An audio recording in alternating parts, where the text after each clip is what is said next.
বাইরে বৃষ্টি, হাতে গরম গরম তালের বড়া আর সঙ্গে 1 কাপ চা। চলো আজকে আমি আমার মায়ের হাতে বানানো এই তালের বড়া রেসিপিটা শেয়ার করি। আর আমাদের গ্রাম্য ভাষায় এই তালের বড়াকে বলা হয় গুলগুলি। আমিও এটাকে খুব গুলগুলি বলেই ডাকি। বেশি কথা না বলে চলো রেসিপিটা তোমাদের সঙ্গে শেয়ার করি। প্রথমে 3টে তাল আমি ধুয়ে নিয়েছি, তারপরে তালের পালোটাকে বের করতে হবে। এখানে একটা ঝুড়ি নিয়েছি, এর মধ্যে থেকেই তালের পালোটা বের করবো। আর একটা থালা নিয়েছি। প্রথমে তালের ছালা মানে এই যে ছালগুলো আছে এগুলোকে তুলে নিতে হবে। আর এই সব কাজগুলো না খুবই খাটনির কাজ আছে। আর চলো প্রথমে আগে দেখিয়ে দিই তালের পালোটা আমি কিভাবে বের করি। আমি ছোটোবেলা থেকেই দেখতাম আমার মা এরকম একটা বাঁশের ঝুড়ি যেগুলো হয় তোমরা জানবে, তো এই ঝুড়িগুলোর মধ্যেই মা তালের পালো বের করতো। অনেকে কী করতো হাত দিয়ে একটু চটকে চটকে বের করতো, কিন্তু আমি মনে হয় ঝুড়ির মধ্যে খুব তাড়াতাড়ি হয়। দেখতেই পাচ্ছ বের করেছি। এবারে পরিমাণ মতো চালের গুঁড়ি নিয়েছি, 1 বাটি ময়দা নিয়েছি, 1 বাটি সুজি নিয়েছি, 1 বাটি চিনি নিয়েছি। আর কালো জিরা, লবণ পরিমাণ মতো অবশ্যই দিয়ে দিতে হবে। এর সঙ্গে তালের পালোটাকেও কিন্তু পরিমাণ মতো অবশ্যই তোমরা তোমাদের মতো দিও।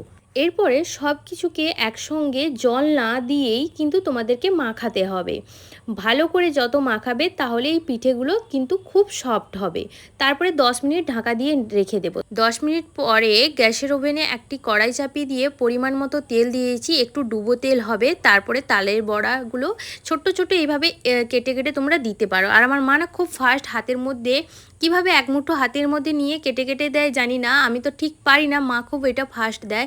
এবং এই তালের বড়াগুলো আমার মা কিন্তু খুব ভালো বানায়। দেখতেই পাচ্ছ খুব ডুবো তেলে হবে। আর এখানে না কোনো খুন্তি বা চামচ ইউজ করা যাবে না, তাহলে না তালের বড়াগুলো না ভেঙে যায়। এই জন্য এই যে সরু শিকগুলো হয় ওইগুলো দিয়েই আমার মা কিন্তু এদিক ওদিক লৌটাচ্ছিল। তারপরে একটা ছান্তার মাধ্যমে তোমরা এইভাবে ছেঁকে নিতে পারো। দেখতেই পাচ্ছ কত সুন্দর সবগুলো ভাজা হয়েছে। আর তালের বড়া আমি প্রতি বছর এই টাইমটা প্রচুর ওয়েট করে থাকি, কারণ আমার তালের বড়া সব থেকে মানে সব পিঠের মধ্যে এই পিঠাটা হচ্ছে আমার খুব ফেভারিট পিঠে। যে আমার এত পছন্দ, আমি এত পিঠে খেতে পছন্দ করি এই তালের বড়া, মানে আমি তোমাদেরকে বলেও বোঝাতে পারবো না। আমি মানে মা যখন থেকে ভাজা আরম্ভ করেছে তখন থেকেই ছোট ছোট বাটিতে 1 বাটি 2 বাটি করে আমার খাওয়া শেষ হয়ে গেছে। আমি যে ডায়েটে আছি, মানে আমি এই তালের বড়া হলে আমি ডায়েট টাইট কিছুই মানছি না, এটা খেতেই আছি। যাই হোক, ভিডিওটা কেমন লাগলো অবশ্যই কমেন্ট করে জানিও। দেখা হবে নেক্সট কোনো ভিডিওতে।